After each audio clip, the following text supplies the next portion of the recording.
ने कहीं चल गए, तो रहकर जिम्मेदारी बाबा साहब के कंधों पर आ चुकी थी। बावजूद इसके कि वो तमाम समस्याओं से गुजरते हुए इस सफर तक आए थे, उन्होंने एक ऐसी पुस्तक का निर्माण किया कि जिसमें सबसे ज्यादा सुप्रीम पावर जो दी गई वो भारतीय नागरिकों को दी गई। इसलिए आप संविधान की प्रीएम्बल जो उद्देशिका होती है उसको कभी भी उठा के पढ़िएगा, उसकी शुरुआत ही होती है हम भारत के लोग। जो भारतीय लोकतंत्र की स्थापना हुई उसकी शक्तियां हम भारत के लोग, we are the people of India के हाथों में दी गई।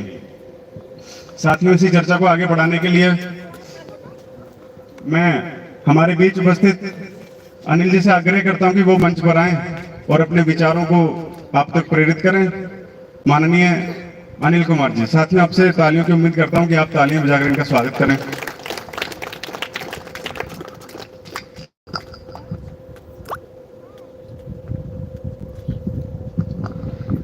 धन्यवाद संचालक महोदय।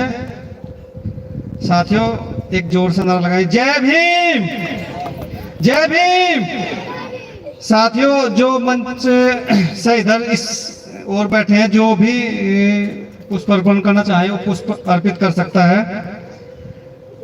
साथियों, आज 14 अप्रैल बाबा साहब भीमराव अंबेडकर जी की 134वीं जयंती बड़े ही हर्षोल्लास के साथ पूरे देश विदेश सहित यहाँ खाड़ा परियोजना के इस परिसर में मनाई जा रही है।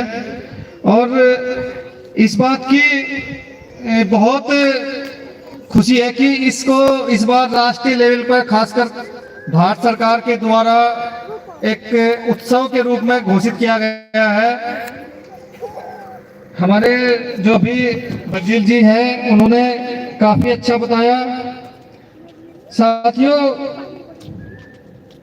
एक है कि जब तक सूरज चांद रहेगा बाबा आपका नाम रहेगा, जब तक गंगा में है पानी बाबा साहब तेरी अमर कहानी। जो सदियों से रहे गुलाम उनको तूने उभारा, और जिसको छूना भी था पाप आज साहब ने उनको साहब बना दिया।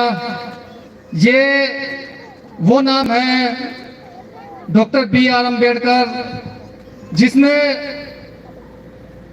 सदियों से शोषित और बहुजन समाज को आज इस स्थिति में ला दिया कि आज अगर मैं बोल रहा हूं ये उन्हीं की देन है। क्योंकि एक टाइम वो था कि बाबा साहब जब लंदन से पढ़ाई करने के आए थे तो उनको रहने के लिए शायद कमरा भी नहीं दिया गया था। ये आप लोग भी बहुत अच्छी तरीके से जानते होंगे, लेकिन फिर भी उन्होंने हिम्मत नहीं हारी, और हिम्मत ना हारते हुए उन्होंने वो लिख दिया जिसे आज भारत का संविधान कहा गया है। खासकर पुरुषों सहित महिलाओं को आज महिला हर क्षेत्र में काम कर रही हैं, उनको वो सम्मान अधिकार दिलाया है। हमारे नेता लोग कहते हैं कि 33% हम महिलाओं की भागीदारी करेंगे, लेकिन शायद अभी भी वो सपना जो बाबा साहब ने उस टाइम देखा था, ये तो 33% कहते हैं, उस टाइम 50% की भागीदारी थी, शायद वो अभी भी सपना महिलाओं की जो हर क्षेत्र में भागीदारी है वो नहीं हो पाया है।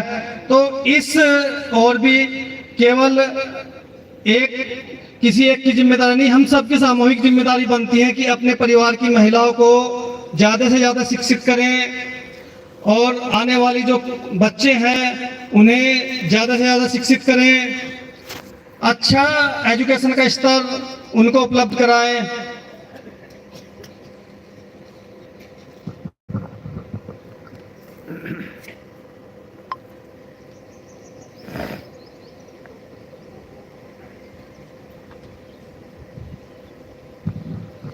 साथियों, आप सभी शायद जानते होंगे कि भारत के पहले कानून मंत्री जो थे वो बाबा साहब डॉक्टर भीमराव अंबेडकर ही थे, और संविधान सभा की जो समिति थी उसके भी अध्यक्ष डॉक्टर B.R. अम्बेडकर ही थे।